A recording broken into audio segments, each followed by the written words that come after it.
Now, of course, as I said, don't listen to me, no one else does. The topic of my presentation today was supposed to be the role of large companies in open source. And I actually think this very much fits into this very same discussion. Because the way I want developers to think about the engagement with large companies in open source can be described with 3 F's. And the one that you're thinking of is not among them.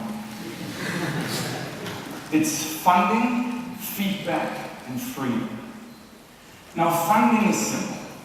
Funding is I mean, we have the thanks to the sponsors, and of course I happen to work for these guys here. So we're very happy to be a sponsor here at the event. It's things like giving developers hardware, it's helping people with travel that can't afford to go to places, it's hiring developers. We actually have a lot of known people working at Intel. We have a few Qt people working at Intel. Tiago Maciera has been an Intel employee since Monday. So welcome to our newest employee, I believe. And it's oddly marketing. So large companies actually spend money on convincing people to buy their devices, computers, software, whatever it is. And as a side effect, very often they also market your project, or they get people to be interested in the project, or they get the press to write about the project, and that's a good thing. Visibility is a very good thing. So funding is one of the easy ways you can think of large corporations. But then please don't just think of us as money bags. We have a few other good purposes as well. So the second F is feedback. Well, that's what I talked about for the first minute, isn't it? Feedback. Feedback is useful. And one of the things that large companies have, and when I first came to Intel, it was something that absolutely amazed me. The amount of time large companies spent on trying to figure out what their customers want. And customers for large companies, for someone like Intel, our customers are the OEMs and the computer vendors. But not only our direct customers, but even the indirect customers, the end users. So companies spend a lot of time talking to customers. The developers, the community, you guys, you spend a lot of time talking to each other, maybe hanging out on Google Plus or Twitter or IRC or whatnot, which means you mostly talk amongst yourselves. And the perspective that large companies often get by talking to so many customers is something that is very interesting to learn from. Now, sadly, all this is, of course, conveyed in unbearable marketing speech. So you need to, remove that fluff from the message. But there's a lot in there that is very interesting. There's a lot there that they're happy to share with you, if you're willing to listen. So this feedback thing is very useful. But it requires you to listen openly, to understand the intentions with which it's delivered. Because whenever someone from Intel tells you a direction, there is obviously always the Intel view inside. Whenever someone from Google tells you about direction in open source, there's always the Google view inside. So take the feedback, listen to it, but take it with a grain of salt. Understand where it comes from and why it's given. But one other thing that you should do is you should document your response. Because one of the things that is very frustrating for us is that we feel we give feedback, we try to help, but we either get, we get the vicious response, or we get no response. And then, 2 releases later, you look and, look, this made it into the release, or damn, it's still broken. So, in the conversation with the people trying to give you feedback, it's actually very helpful to document your response. For example, documenting why this request is fundamentally wrong and cannot or should not be implemented. So, and this brings me back to this GNOME 3 discussion. Someone posted yesterday a really nice 3-page cheat sheet on how this is supposed to work and why. I'm like, brilliant, now I get it.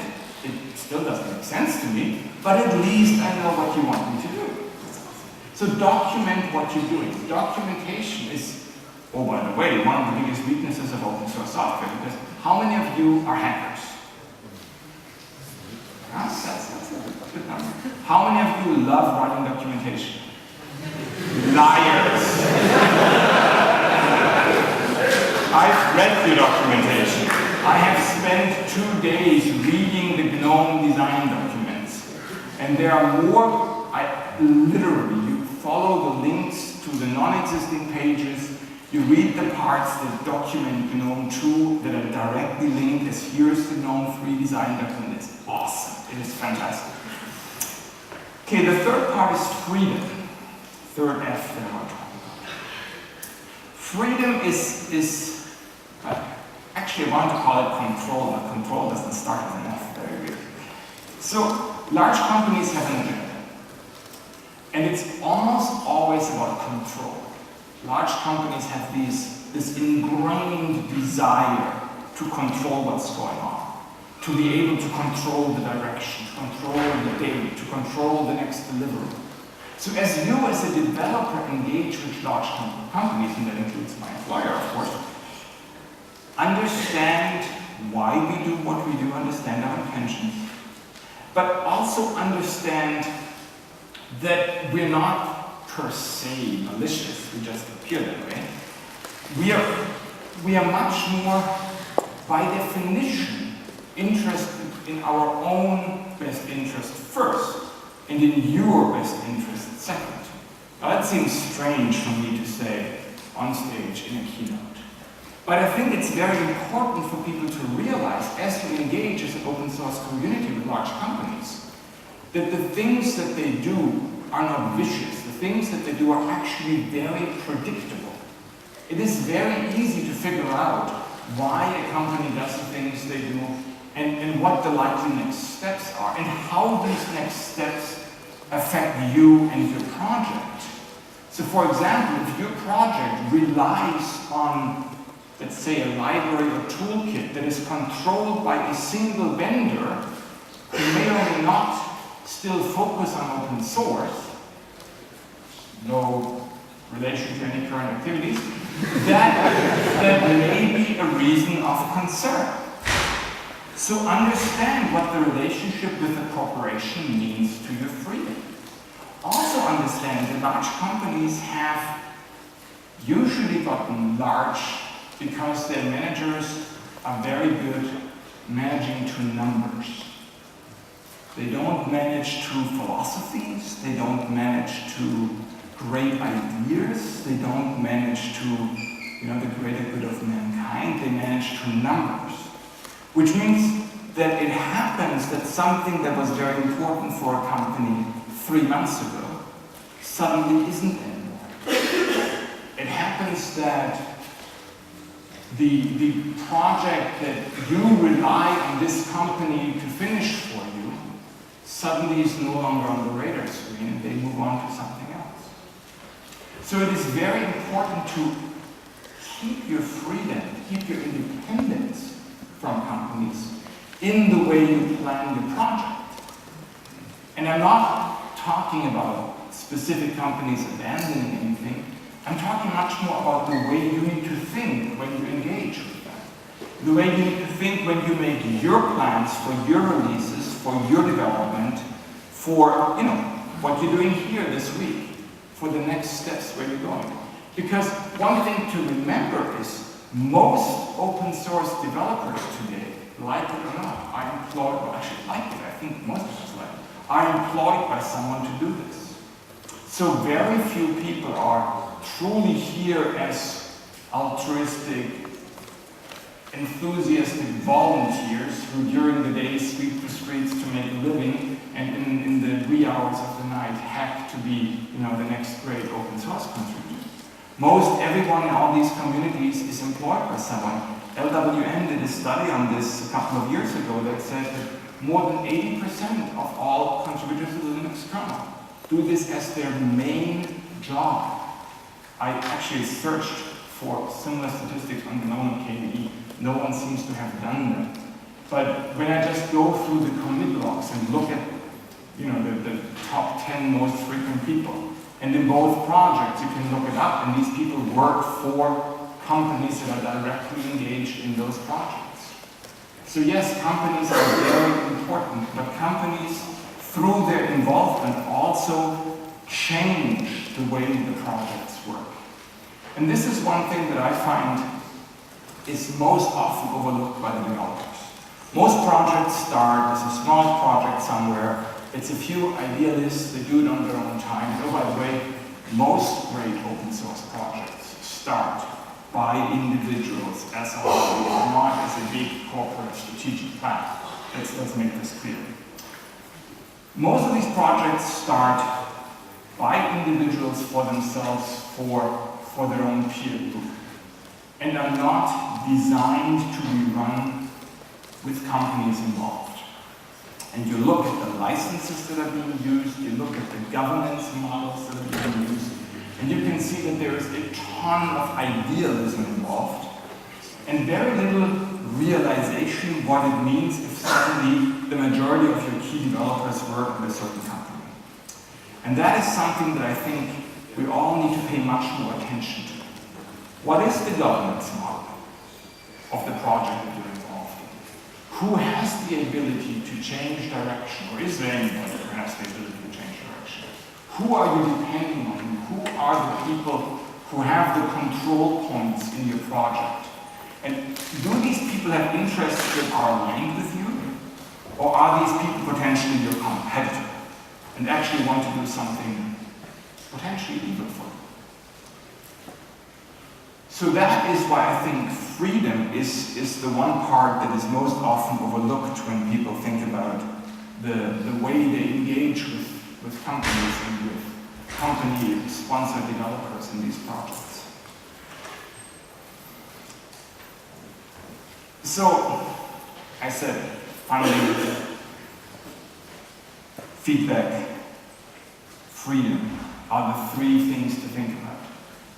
That's of course oversimplified, but research shows that you can only take 3 to 4 things from this talk, so I'll skip the rest. There's a lot more to think about. There are a lot more. It's true. It's true. I can give you 21 points, and afterwards you say, what is he talking about? I mean, you're going to say the same thing, but that's okay. So, what I want to leave you with is that there is basically no big open source project today that is independent from large companies, that is not involved, engaged, or infiltrated by large companies and their employees. And in order to be successful, in order to grow, in order to innovate, in order to be able to do what you want to do in your project, you need to understand what it means for you. You need to understand how you want to engage with these people. You, frankly, need to do a better job to listen to the people. But most importantly, you need to figure out how you can get the most out of it.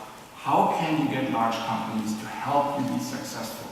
Because quite frankly, while I paint a somewhat pessimistic view on what companies want to do, the one thing that is really nice about companies engaging in the project is through the fact that they have resources and that some companies are very willing to throw them around, they can have a huge impact on the project and they can really help accelerate the development. And if I look at where we are today with KDE 4.7, GNOME 3.0, they're both beautiful looking desktops. They're both miles and miles ahead of where we were a few years ago. They're both fun to play with, they are fun to demonstrate, and this is where Karen's absolutely right. If you show this to someone and say, oh, this is a Linux desktop, you get a lot of, wow, seriously, this is awesome. But I think both of them are quite a ways away from being able to truly expand beyond a very small selective audience and make it onto commonplace everyday devices. And to me, that is the big challenge. That is the next thing we need to strive for. We need to go from great ideas, great designs, great technology, to something that is actually great and fun to use. And I hope after this week we're going to be a lot closer to that. Thank you.